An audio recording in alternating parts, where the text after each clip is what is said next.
Hi friends, this is Elizabeth of ERW Plans. That's on Instagram, ERW_plans. And today I'm going through my top favorite planning tools to use with my Passion Planner. Obviously my Passion Planner is my favorite planning tool, but I couldn't make my Passion Planner as awesome as it is without a little help from some tools. So let's get started. First of all, there's coffee, because coffee is the best tool for doing anything creative. Next, I have out a cutting mat, which is actually upside down. I like to use it upside down because I prefer the smooth surface, but where's that right side up? Here we go. This is right side up. It's a self-healing mat so that when I use one of my other favorite tools, which is my X-Acto knife for cutting out my stickers, if I make a cut directly onto the mat actually heals itself. As I pointed out, however, I like to use the smoother side, so mine has lots of scrapes and scratches. But this is a Fiskars cutting mat I got from Joann Fabrics. It's very easily one of the tools that I've used the most often this year, along with my X-Acto knife, which the one I got did not actually come with a cap for my blade, so I keep it in this very beat up case. But I absolutely just use my X-Acto knife all the time. I've had this one for a year and I haven't had to switch blades yet. I just love it, it's fabulous. And going along with that, for especially cutting straight lines or for drawing straight lines, we have my T-square. I took a couple of graphic design classes in college and one in high school, and the one thing I learned and have kept with me from those classes is how important a T-square is for keeping lines straight, edges flush, and all of that wonderful stuff. So T-square I think I got this like two or three years ago when I was bullet journaling back at Michael's before I stopped shopping at Michael's, for reasons I can explain on another video. But you can get these also at Joann Fabrics. You can get them on Amazon. They're very, very handy tools. So all of those are definitely handy for cutting stickers. This is also very, very handy for drawing lines, especially if you don't have a dot grid page in your Passion Planner, if you're using one of the old ones. One of the next things that I absolutely love is having very cool pen cases and stands for my pens. I have an entire cart from IKEA full of pens, and in order to keep it organized, I have lots of little cases. This one from Deldy, I got off of Jet Pens, and one of the things that's really cool is it's, you know, your kind of typical travel case. But as I showed you in another video, you can unzip the top when you take it somewhere, pull down, and now all your pens stand up very nice and neat and easily accessible. And in my pen case, one of the very cool things that I love using for my planner are my highlighters from Zebra Mild Liners. They are super awesome, super helpful for use when you're planning. And the thing that's really cool about these, and I wanted to kind of give you an idea of why I think some of these tools are very, very cool, is that if you don't know, these are double-ended tools. So, for example, if you wanted to show somebody something like on a price list here, I have my fat side, yeah, it gives me a nice thick line, and then I have a thin side that I can use to circle things. And this is also really cool when if you want to do calligraphy with your Zebra Mild Liners, because you can either use the thin side first to write your word and then kind of color in, if you're going to do the kind of faux calligraphy that's super popular nowadays. Or you can use your thicker side to do thin lines followed by thick ones.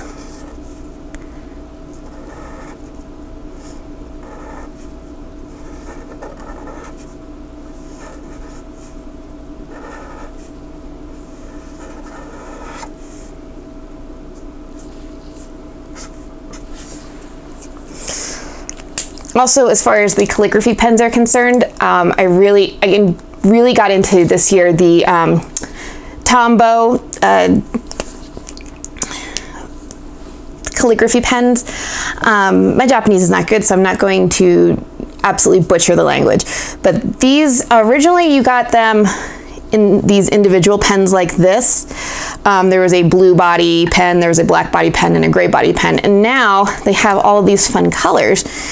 So you can do your calligraphy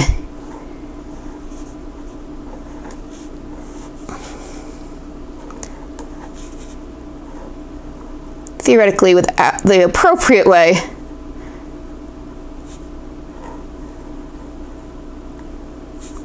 Without lifting your pen too much. As you can see, E's are not, despite having E's in my name, E's are not a friend of mine. But anyway, so those are very cool tools, and I've been using all of them this year, and you'll see them in all my videos because I just love these so much. And then when I'm done, I can just put them away by lifting the top up for this Delty pen case. Voila! While we're on the topic of pen cases, I've got this one also from Jet Pens. This is a Cubics rounded case. It has a front pocket that very neatly organizes my pens and pencils, which I will show you my pen test page in a later video and all of my favorite pens for this year if you are interested. But it also has a giant inner compartment, which is very exciting, because I've been using a makeup bag for the last couple of years. And in my inner compartment, I have room for a whole bunch of other accessories that I'm just absolutely cannot work without this year. So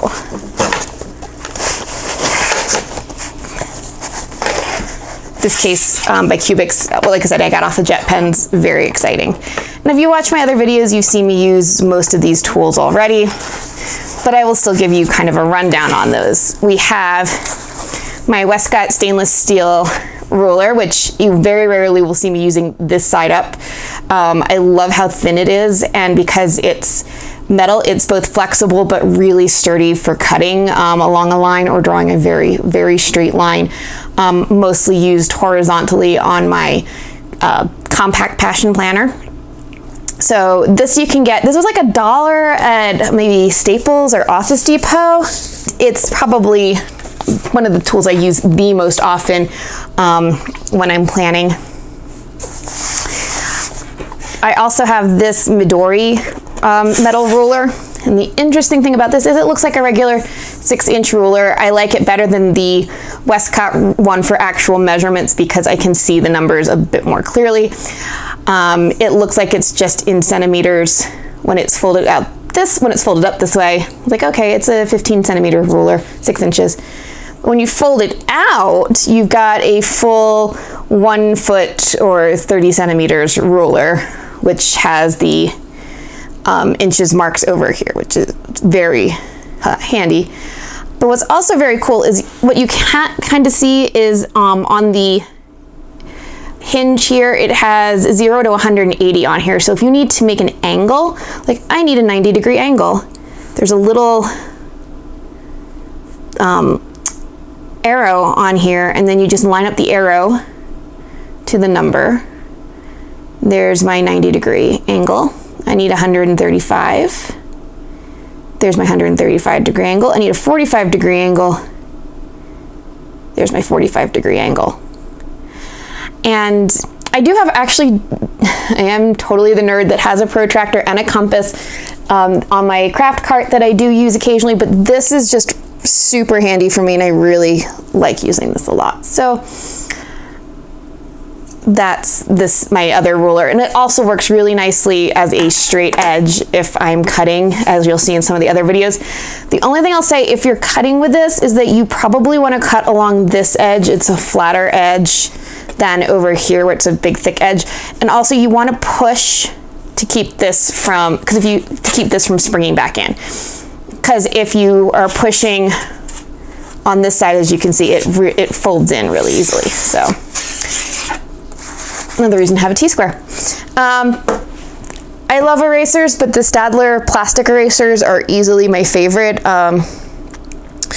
I dated someone who was an artist who really insisted on making sure to have these as their plastic eraser of choice, and ever since that's been my plastic eraser of choice as well. A couple of quick tips when you're using an eraser like this: you want to keep it clean. So as you can see, it's gotten quite a bit of use. You take a unmarked piece of paper and you just kind of rub along it to get those dark marks off, to clean your eraser up. And that'll help keep your lines really crisp when you're erasing with them. So I can just do this for a little bit longer.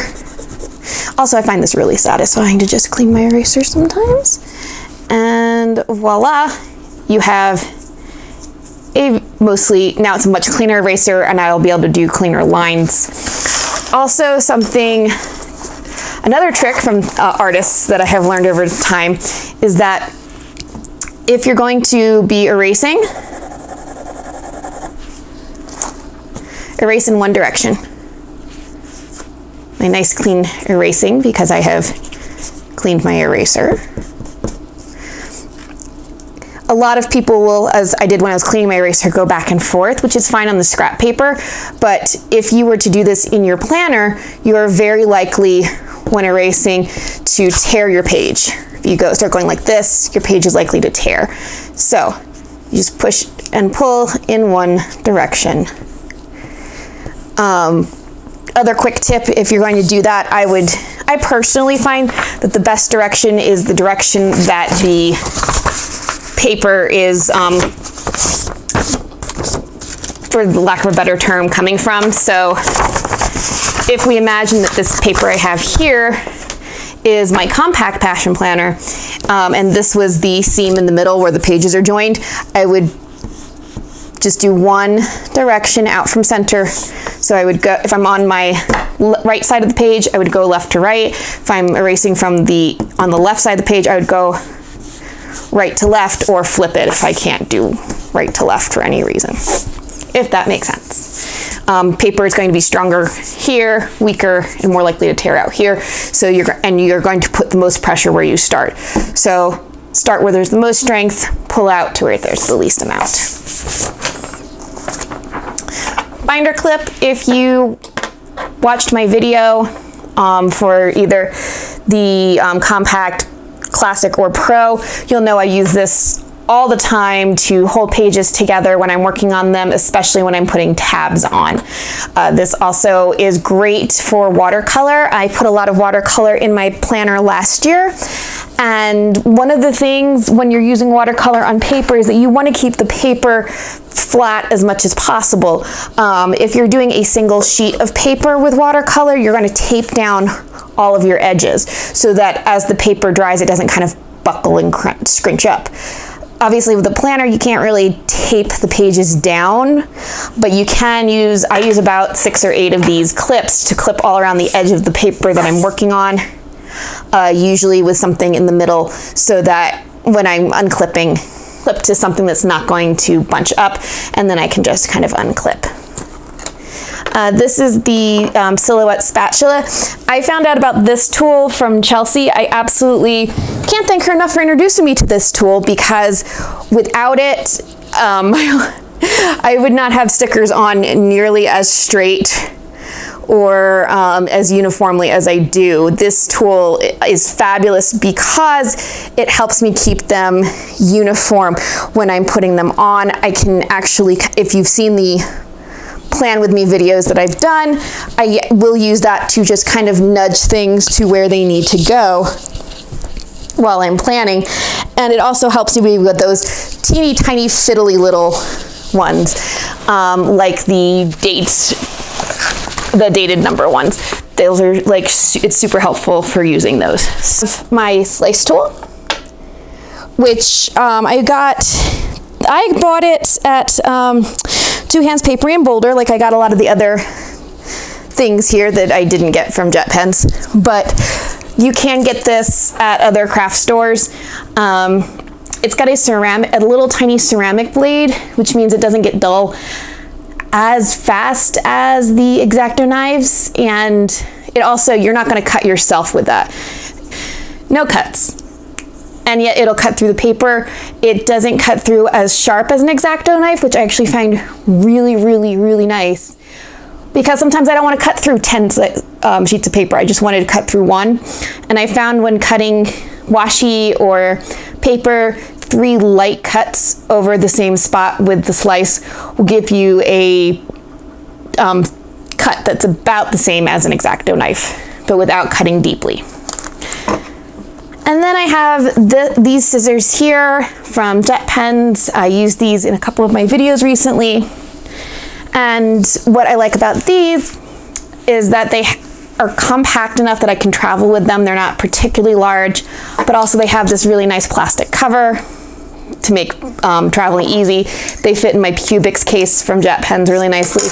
And they're metal, but the metal is both sharp and it's really durable, so you're not going to have to worry about getting these sharpened. It's a really nice stainless steel set that I keep just for like paper and stickers. One of the other things that I found this year on Jet Pens, because I'm obsessed with that website, that's jetpens.com if you don't shop there very regularly, are these writing boards, which it's going to be kind of hard to see because the one I bought is clear. But these are really nice for putting this one's actually a B5 size, so it's perfect for your Passion Planner Pro. They also have an A5 and A4 if you're still using a classic or a compact. And how you use it is you just kind of slide it between your 2 sheets of paper. And then when you're writing, if you have a pen and you're just trying it out for the first time, if there is bleed through, it'll bleed onto this side, but it won't bleed onto the other side. It also gives you a nice hard, or I should say hard, but stiff surface to work on. So if you're working and you know, your planner, especially in the beginning of the year, can be like a little bit flimsy on certain pages, either at the very beginning or very end, this will give you a nice firm surface to write on.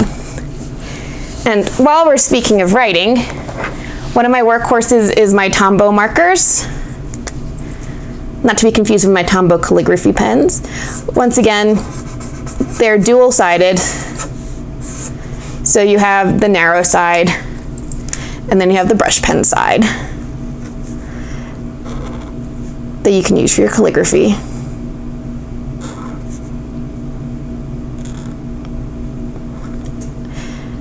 I'm still kind of learning calligraphy, if I'm honest.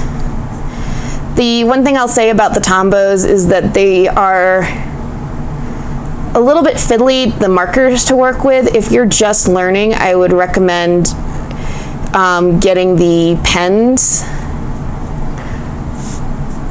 One of the things that they don't really tell you about when you get the pens is that you need to kind of just use downward strokes when you're using the brush side. If you start using upward strokes, it looks fine initially, but eventually it will cause the marker itself, especially if you're doing like curly Q type things, the marker itself will start to fray on the tips like this one has, and you'll get these weird kind of faint lines like you can see on this letter R here. So it's something to just kind of keep in mind when you're doing your marker shopping. I tend to use the Tombows more for drawing or coloring in than I do for actual calligraphy at this point, because I'm just not there yet with my calligraphy skills.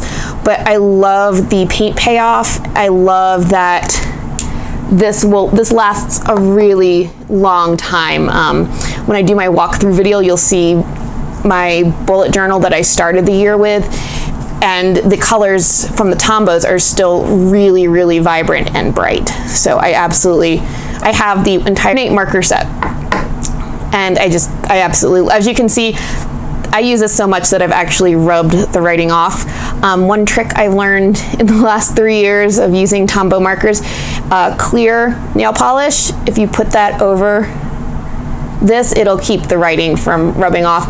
I was using tape for a while, but unfortunately after a while the tape gets really gross, and when you remove the tape, it'll pull the letters and the right off. This one I didn't. This was one of the first ones I brought out of the Bright set, and I didn't put anything on it to like keep the numbers, no tape, no nail polish, nothing. And just from holding it, mostly like this, when I'm coloring, and the paint on the outside that had the numbers on it has rubbed off. So that's my writing board and my Tombow marker. And now we get to the usual suspects when it comes to these things. We have part, not all, part of my washi tape collection. I don't know how that got in there. I started the year in this container, expanded to this container. This is now full and I have 2 boxes elsewhere. And I've gone through a couple of rolls of washi tape that I haven't replaced yet, and I have some washi tape in my carrying bag. It is a very serious addiction, and I don't feel like I have enough washi tape yet. I will open it up to show you though some of the washi tape that I really like. I got this really cool Galaxy space tape off of Etsy that's got this kind of gold foil to it. I really like this one. I haven't actually used it yet, but I really liked it when I saw it. I got this washi tape from Two Hands Papery in Boulder. I cannot remember the company that makes it, but what's really cool, looks like Koharu, is that it has paper on the back, so you can roll it out, kind of measure it, cut it, and then peel the paper off the back and stick it, which is a really nice feature. I love this Galaxy tape from Mark's Mast. I also have their Aurora Borealis tape that you'll see me use in my 2019 planner videos, at least in January. This one is one I got from Jet Pens that I just used to mark my laundry day. I like it because it's a die cut, so it's a little fiddly to pull off, but as you can see, it's very, very cool. And I have a similar book one, which I bought actually at Two Hands Papery in Boulder. And I used this one, I don't even remember where I got this one, but I used this one a lot this year. This Vincent van Gogh one I got is a Japanese one that I bought on Etsy. And as far as other favorites go, these from MT, it's a set of rainbow ombre tapes. I've been using these for my compact because they're nice and thin, and I really quite appreciate that. Drawbacks are ones to avoid. I would say if you're still a craft store person, you still go to Michael's. Avoid the Heidi Swappy ones. This is a Heidi tape here, and it tears. It's flimsy, it tears easily. Same thing with this giant roll here I bought last year to do my January month at a glance in my classic, because it's nice and wide, and it tears. It's not doing it right now, of course, but it tears really easily for a washi tape, like in weird ways too. I just don't like it, so I would advise against those.